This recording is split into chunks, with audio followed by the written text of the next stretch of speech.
supposedly been protecting Bryan from the deep waters of success. They've been keeping him away from the WWE World Heavyweight Championship since SummerSlam. Yeah.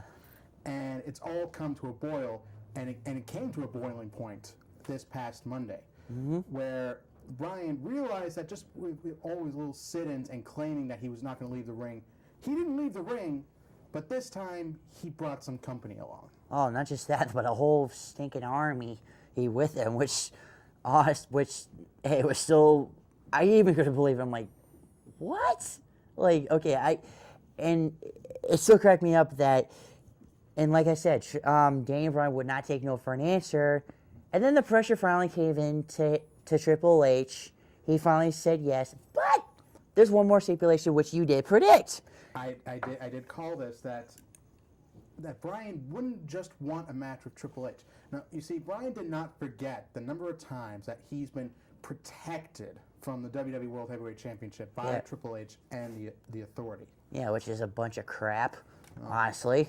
Notice protected in quotation marks.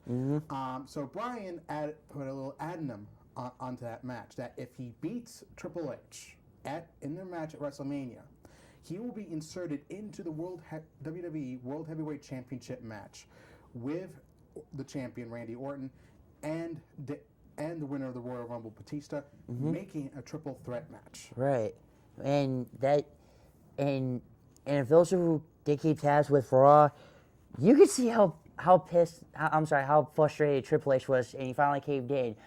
Finally, Triple H, you finally gave in to not only what I've been seeing the last few weeks, but to the whole WWE universe. You finally had the balls to finally accept this challenge. Yeah, congrats. Now the question is, are you going to be able to do it one-on-one, or are you going to have Stephanie McMahon hold your hand, or better yet, have Kane help you out once again?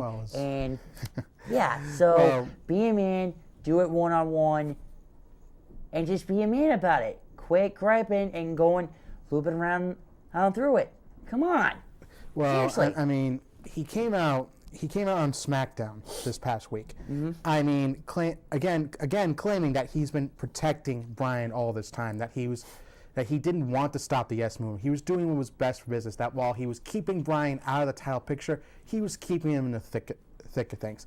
The bottom line is he's been screwing Bryan at every turn. It doesn't matter what sort of spin you put on it. It doesn't matter if Shawn Michaels technically was the one to super kick him in Hell in a Cell last year. It doesn't matter if it was a fast count by a referee. Right. Some way, somehow, everything is traced back to Triple H and the Authority. And despite all the internal investigations that they've taken upon themselves. Yeah, which they never did. Well, no, they did. It just 9 times out of 10, it would always come out the Authority smelling like roses, and that one time when it really didn't, they would just stick the Shield or the Wyatts or whoever they could find on these superstars until they went away. Right.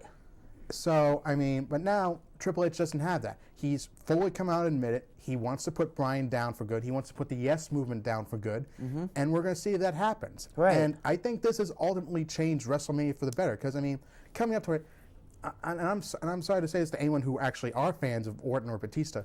Did anyone actually want to see Orton versus Batista at WrestleMania 30? No. Because you had Orton, who's been like the cowardly heel, who's been protected for so long, and then you have Batista, who's pretty much been the no nonsense kind of heel. He doesn't care where he's booed.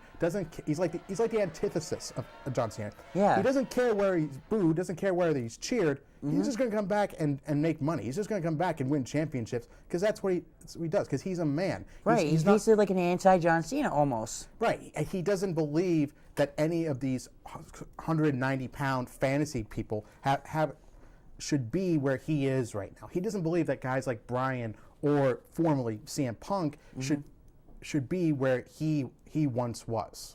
But now he gets the chance to prove it. I mean, if Bryan wins and he gets into a triple threat match and Batista still comes out on top, he proves his point. Right. So, ultimately Batista gets a chance to prove himself. He gets to prove that Bryan does not belong where he belongs. Bryan, if he wins, which we are hoping to God he does, finally gets what he he truly desired. He finally gets his WWE World Heavyweight Championship. It just comes to a resounding crescendo, if you will.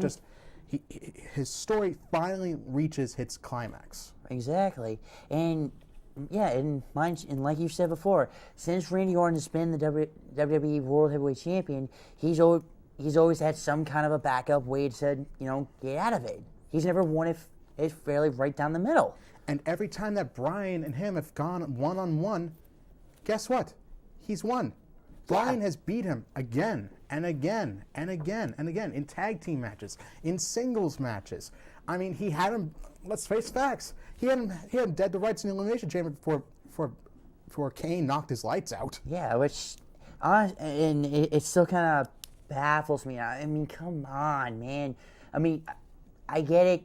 Corporate Kane, you're a big sellout and whatnot, but did you really have to mess it up for all of us fans? I mean, even after when it was just down to Randy Orton and Daniel Bryan, and even after Daniel Bryan kicked out of that, we're open. They're finally going to do it. And then Kane comes in. So I mean, that's exactly the point. It's starting and stopping. We think Bryan's going to get his chance. We think Bryan's going to get a measure of revenge here or there. We think in the Elimination Chamber, after he kicks out of the RKO, oh my God, he may actually pull this off. Right. And suddenly here comes Kane, and suddenly we're all deflated again. We're thinking, oh, they're not going to do anything with Bryan coming to WrestleMania. But then you hear the absolute backlash that WrestleMania has been getting, the lack of build-up, the fact that, I mean, it's Orton versus Batista, two heels who could not seem like they could be a more awkward fit for a one-on-one match. Right. And if I may, right before we go into Superstar Profile, go ahead. a little bit of history lesson. This day in history, March 14th, back in 2004, 10 years ago, was WrestleMania 20, and the first ever triple threat match for a World Heavyweight Championship in the history of the WWE. Right. And again, who do we have that? We had two former friends who were part of one of the biggest factions in wrestling, Triple H and Shawn Michaels. And you had one of the greatest technical wrestlers of this day and age. I understand all his controversy outside. I understand, but I cannot deny, just like WWE can't, I can't deny the man's credentials within the realm of professional wrestling. Amen to that. Chris Benoit. Exactly. I mean, there are so many striking similarities between that match and this, and I'm curious to see if it ends up going down the same way. Now, that being said, we move into someone else who's also come up from the indie promotions, like Daniel Bryan, like CM Punk, who has made a marquee name for himself in WWE, particularly in the last year. Yep. And that is one Antonio Cesaro.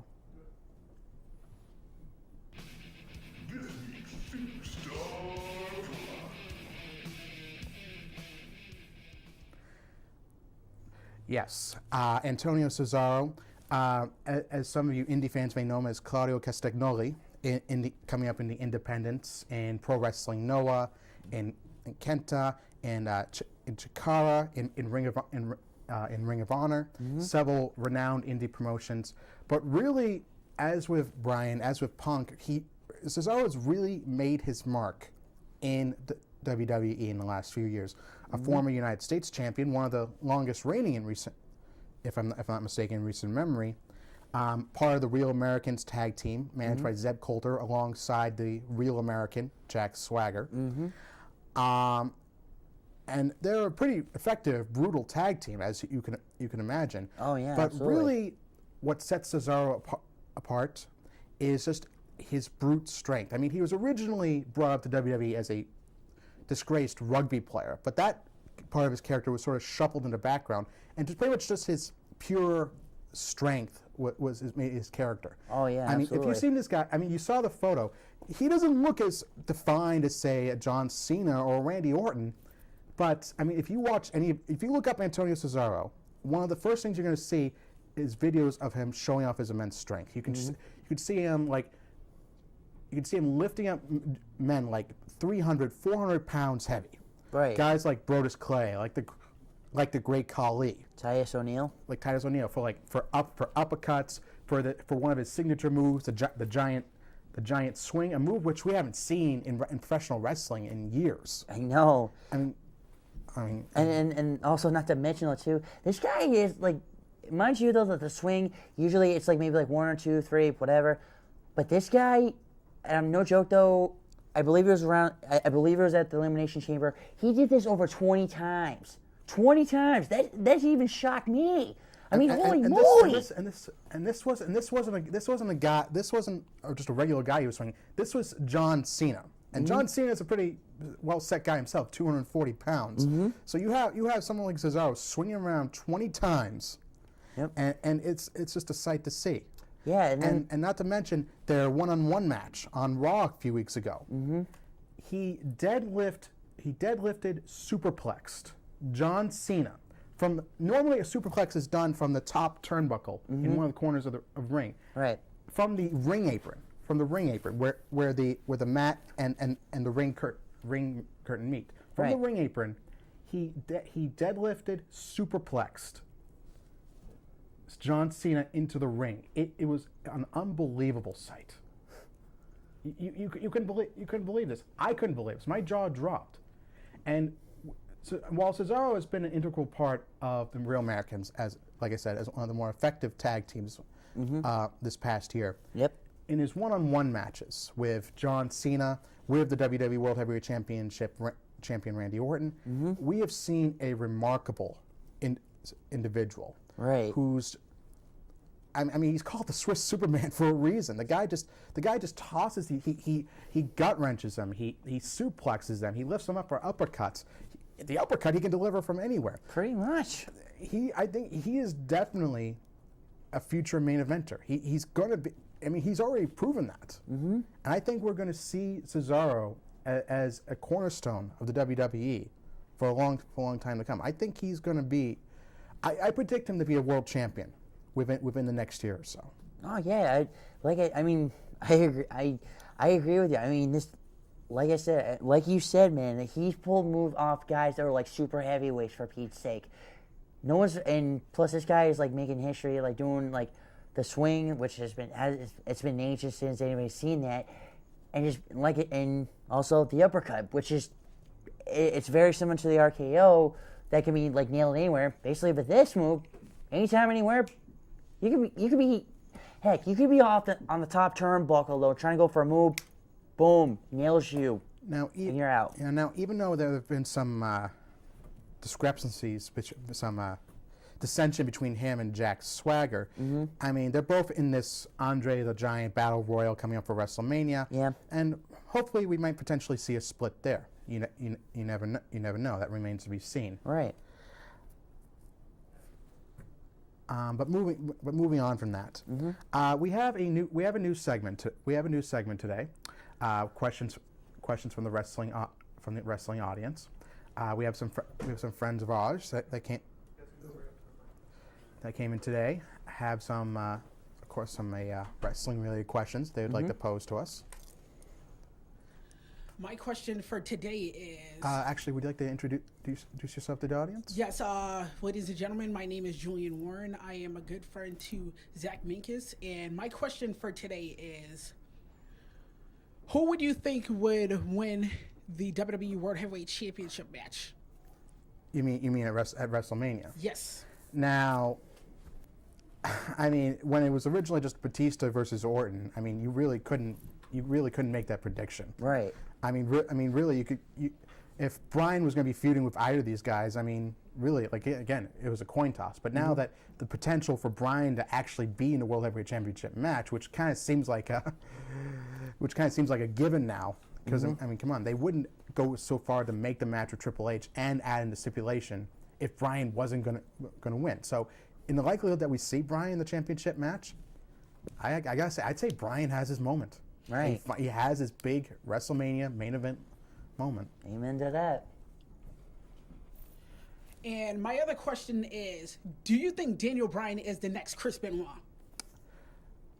Now, actually, now, here's the thing. I've seen how Bryan protects himself with the moves he does. Like, he doesn't always hit the flying headbutt, and he doesn't go to so many different extremes to hit hit it. He's always protecting himself. And as far as I know, as far as we know, he hasn't had any serious like issues. I know what kind of issues I'm talking about outside the ring or within professional wrestling. Now, as far as being like a popular technical wrestler, I mean, he's at the same trial. I don't know if he's had exactly the same trials as Chris Benoit did. Right. Particularly considering that Benoit came from the Hart Dungeon. He came from Canada. He's been training for so long. Wrestling became an obsession for him, a passion. He once called it his mistress, mind you. So as far as those extremes goes, I don't know. As far as the popularity, as far as like the potential to be a cornerstone of the WWE for years to come, I believe so. Thank you.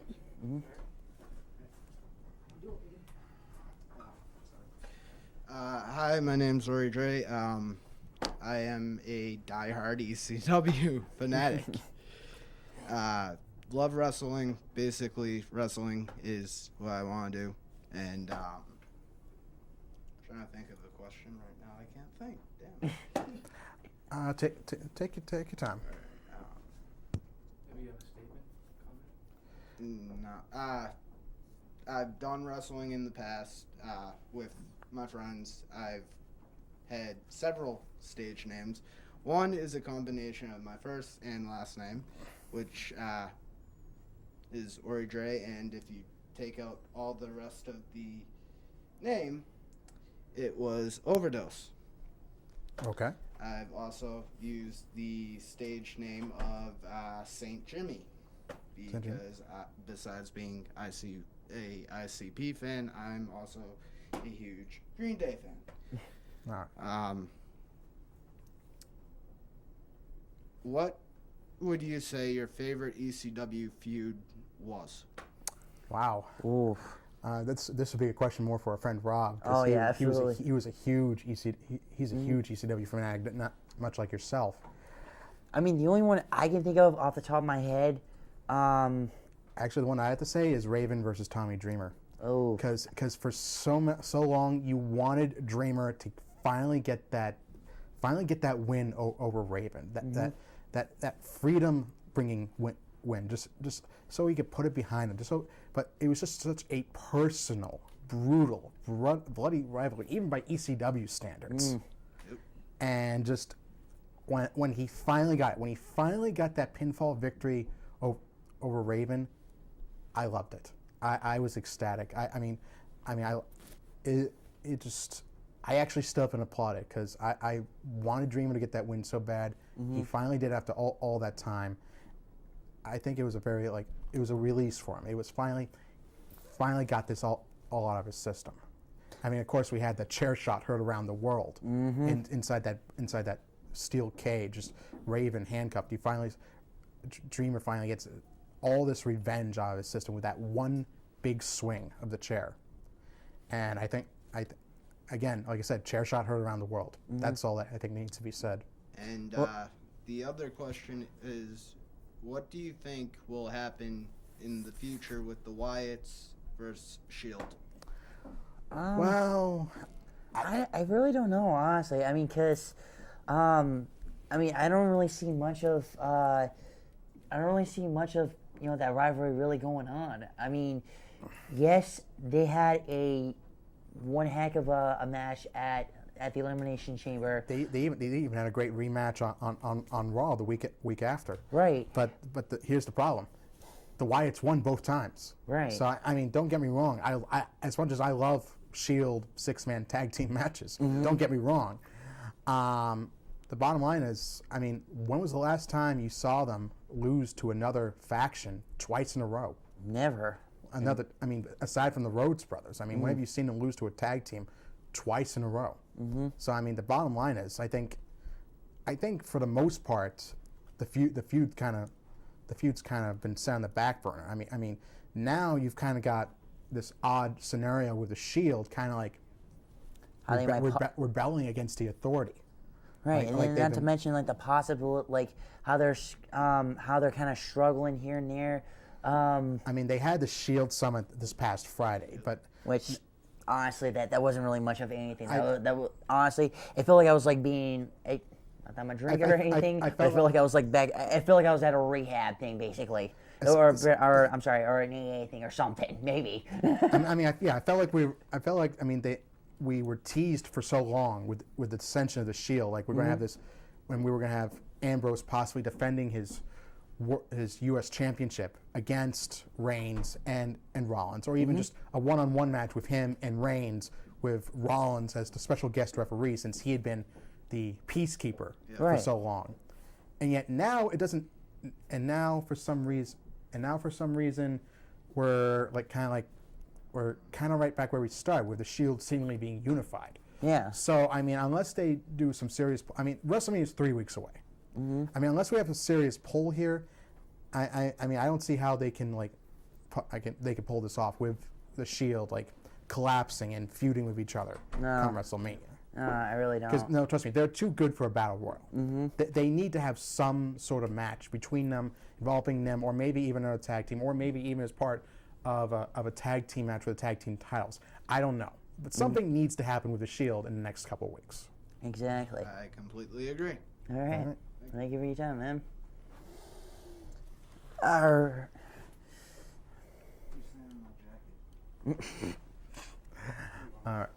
right. All right. So speaking of which, Zach, do you feel like that? What wrestler do you think needs to just put up or shut up? What wrestler do you think needs to make themselves known to be on the big stage for WrestleMania? Ooh, that's. You look at all the I think it probably anything, and this if anything, and I know I'm going back to the triple threat for the WWE World Heavyweight Championship, but honestly, I really do believe Randy Orton should, because okay, yes, you have a guy who's a multi-time WWE and World Heavyweight Champion, but yet he always finds some kind of way to loop around things, and he can't do anything worth the help. Honestly, Randy Orton, quit your griping, quit going behind it, quit going around and focusing more on yourself. Put up or shut up, because this gold means everything to this business. So like I said, put up or shut up. I honestly couldn't have said it better myself. Whether it's just Batista or it's Batista and Bryan, Orton's got to put up at WrestleMania. Right. No loopholes, no authority, no Shield, no nothing. Yeah, he needs to do this on his own. Get a stinking backbone and grow a set. Because otherwise you're wasting everybody's time, and we will mark you as a paper champion. And I'm already marking you as a paper champion, Randy Orton, because you are. You ain't got nothing. All right. Now, going into next week, we have 2 weeks. We'll be 2 weeks away from WrestleMania. Hopefully, we'll see where the Shield storyline is going. The continuation of the John Cena Bray Wyatt storyline, which honestly has me intrigued, because you have Bray kind of going about this not the way most guys would go up against John Cena. Right. He's not really confronting him physically. He's trying to take him down peg by peg emotionally, mentally, verbally. He pretty much already has Cena. He pretty much, in his typical Wyatt fashion, he seems to have. Got him by the grip almost. Right. So we'll go into that a little bit next week. All right. Then like I said, hopefully we'll have more of be able to delve more into the Shield's potential breakup. Right. We'll see where the Triple H Bryan storyline goes. Hopefully we'll have an idea on the tag team situation. What the Usos are going to be doing, because they seem to be lost in all this. We don't know if they're going to be defending in a one-on-one tag team match. We don't know if there's going to be a fatal four-way. We don't know if there's going to be a tag team turmoil match. It seems like you have tag teams breaking up. You have tag teams sticking together. Right.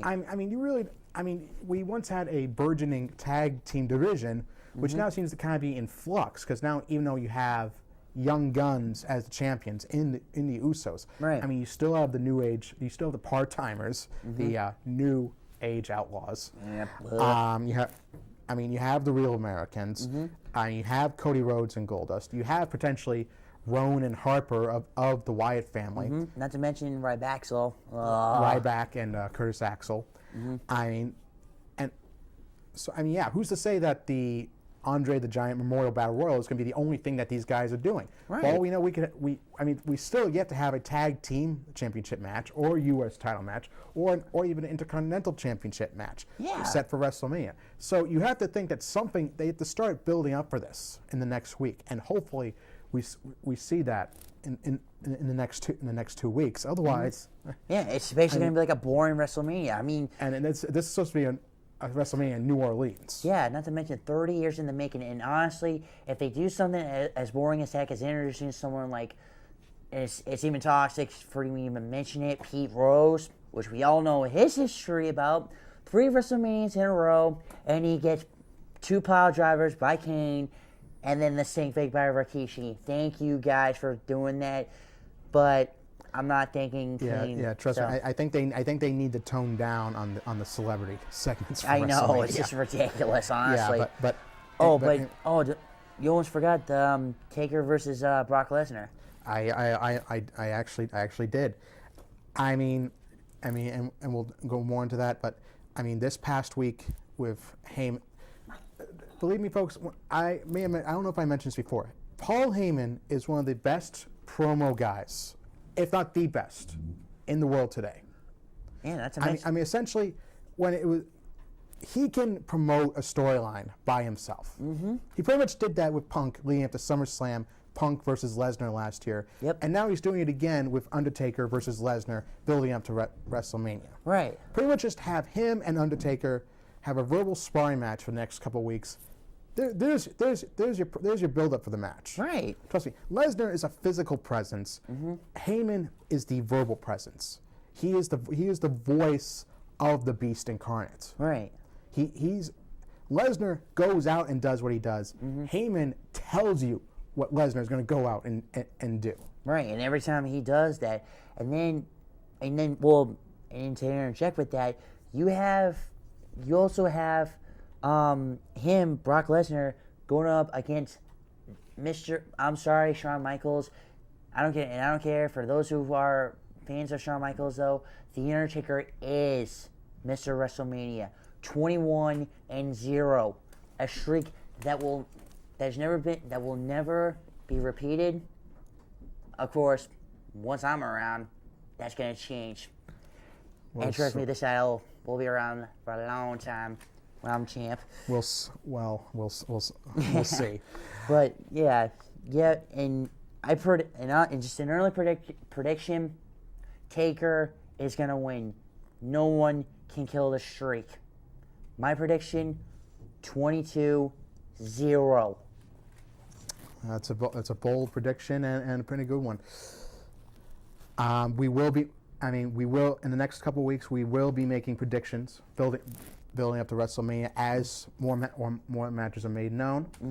I will go into more detail about this day in wrestling on our Facebook page, www.facebook.com/thewrestlingconnection. You can look me up on Twitter at Sports Connection. You can look up us up there. Plenty of fun. We'll have plenty of fun wrestling facts. We're going to start doing our what a maneuver segment and posting them online. So hopefully everyone will get a kick out of those. Yep. Coming up this week, we plan on showing off both the Yes Lock and Cesaro's Giant Swing, which I'm seriously not looking forward to, and I promise you, I'm not eating a heavy lunch. I'm having a light lunch. Just in case. Yeah, just in case. Keep your barf bag handy.